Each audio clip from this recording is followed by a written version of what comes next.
Shalom, party people, and welcome to the 12th C. It is November 18th, 2022. I did another workout inside today. I did experience a little bit of outside, but not much. My indoor workout consisted of 40 pull-ups in sets of 10, 100 push-ups in sets of 25 feet elevated, and then 200 kettlebell swings with a 35-pound kettlebell in sets of 50. A little bit of walking, a little bit of stretching, nothing of consequence, but it was there.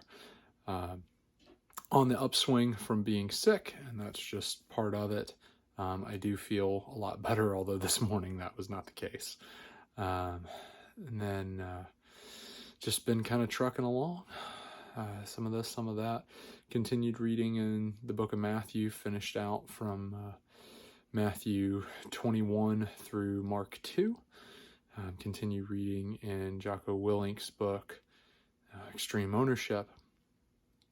I had peanut butter banana oatmeal for breakfast. I had chicken teriyaki and sugar-free crackers, dried fruit for lunch, and then sushi for dinner. I've just been getting family ready for Shabbat tonight. Photo gallon weighed 198.8 pounds. Yeah, 198.8 pounds is what I ended up weighing. Just trucking along. I haven't been watching my portions as much, especially trying to recover. Something that I'm going to hit the grind wheel hard when I in at full recovery, and then we'll begin running outside again as well. Just all in all, that's part of it. Thoughts on what I'm reading for Jocko Willink's book with Extreme Ownership is chapter on prioritize and execute. So when I was working in sales, I got complimented a lot for how good I would multitask. And that's something that I'm conflicted on, in all honesty, because there's some days and some times where I feel like I really am a good multitasker and can transition very fluidly from task to task to task and have stuff come up and it not be a big deal. And then there's other times where I really feel like I hyper focus on stuff, and that causes me to neglect a lot of things too.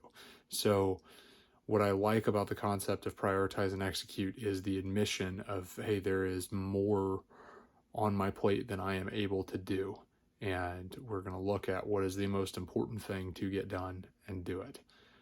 I really like also just the concept, and this is not exclusive to Jocko Willink, but if it is urgent and important, you do it now.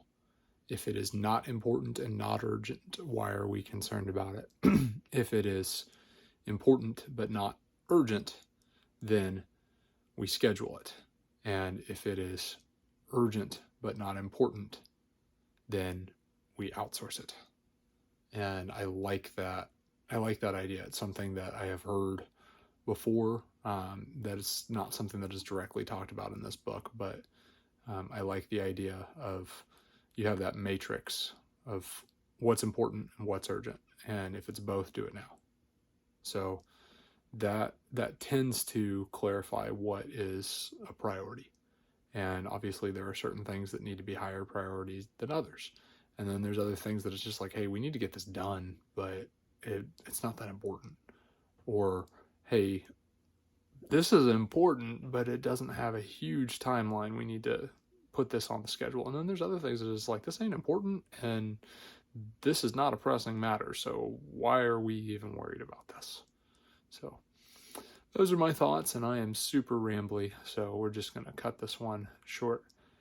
Thank you for all of the support that everybody's been sending my way. Thank you for the prayers and the well wishes of getting better. Thank you for thinking about my kiddos who have been going through a lot of this too, and so is my wife. Thank you, thank you, thank you to everybody so much. This is one of those things about 75 Hard is when life gets tough, when things go down. I had the opportunity to not work out today. I had the opportunity to sleep in even later. I had the opportunity to break my diet plenty of times. And it is the diligence of going in and being persistent with what we're doing, building the discipline of educating ourselves on what is best for our bodies, and doing things even when we don't like them. So go do hard things.